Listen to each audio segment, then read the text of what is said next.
जैसा कि नरेगा में मानदेय को लेकर क्या कहना है? देखिए, उत्तर प्रदेश सरकार में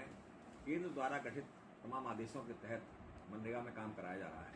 और वहाँ के जो आदेश होते हैं वही उत्तर प्रदेश में भी लागू होते हैं, पूरे प्रदेशों में, सारे प्रदेशों में, उत्तर भारतवर्ष में लागू होते हैं। लेकिन उत्तर प्रदेश से बढ़ना है कि यहाँ के अधिकारी कुछ न कुछ अपना नयापन दिखाना चाहते हैं। वहाँ की जो गाइडलाइन जारी हुई है उनको धता बता देते हैं और अपनी नई गाइडलाइन के तहत काम करने लगते हैं। वहाँ ये कहा गया है कार्यदायी संस्था के तहत लोगों को नहीं रखा जाएगा, सीधे सीधे रखा जाएगा, मानदेय पर रखा जाएगा। लेकिन यहाँ पर कार्यदायी संस्थाओं को डेवलप करने के लिए हम तो ये कहेंगे कि कार्यदायी संस्थाओं को पैसा कमाने के लिए इन्होंने ये बीच का रास्ता निकाला और उनको इंगेज कर दिया और वो अब अपनी मनमानी के तहत यहाँ पर हम लोगों को रख रहे हैं, हमारे कर्मचारियों को रख रहे हैं और उनका दोहन कर रहे हैं। यहाँ पर कुछ लोग हैं जो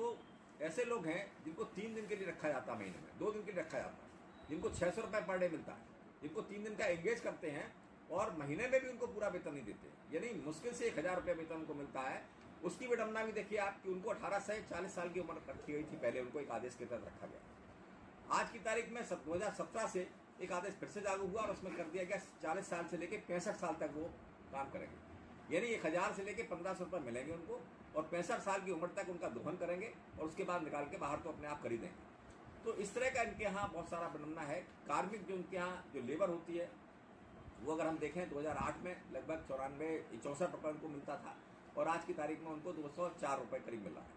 जबकि वहाँ के जो सुपरविजन करने वाले उनके लोग हैं उनको उस रेशियो में नहीं बढ़ाया गया और आज की तारीख में जो 2008 में उनको वेतन मिलता था वो उनको आज की तारीख में भी उसका लगभग कुछ परसेंटेज 20 या 25 या 30% तक मैक्सिमम बढ़ाने के प्रयास हुए हैं इन 15 सालों के अंतर्गत। तो ये विडंबना रही। दूसरा है सोशल ऑडिट के जो लोग इनके यहाँ काम करते हैं उनका उस रेशियो में भी नहीं बढ़ाया गया। आज की तारीख में जो और लोगों का बढ़ाया गया, टीए का बढ़ाया गया, एपीओ का बढ़ाया गया,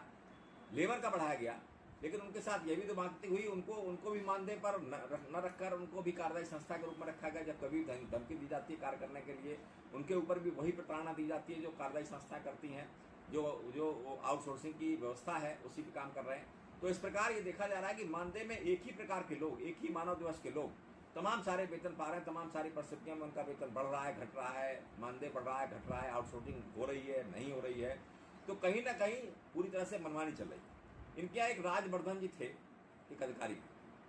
वो 69 साल की उम्र तक उन्होंने काम किया और ये सारे आदेश उन्होंने ही बनाए और हम समझते हैं कि उनकी विकृत मानसिकता का प्रतीक था ये, जो उन्होंने इस प्रकार का उनको सरकार ने भी छोड़ दिया, उनके ऊपर सारे आईएएसओ ने छोड़ दिया कि भाई तुम ही सारा डिपार्टमेंट चलाओगे और उन्होंने सारा का सारा गोलमाल करके अपनी पूरी बुद्धि का उपयोग किया और इस तरह की तमाम सारी परिस्थितियां पैदा कर दी वहां पे कि सब जगह असंतोष व्याप्त है। और हम समझते हैं कि कैसे मानदेय का इस पर मनरेगा का काम होगा, जितनी बड़ी योजना है इसमें अगर इस तरह का विभेद होगा कर्मचारियों में तो निश्चित रूप से कहीं ना कहीं मनोबल टूटेगा, कहीं ना कहीं दिक्कत आएगी। इस पर हम लोग भी मुख्य सचिव स्तर पर भी बात करेंगे, लिख रहे हैं और हम चाहेंगे कि इनका आंदोलन भी अगर होगा तो हम लोग उसका पूरा इनका समर्थन करेंगे। धन्यवाद।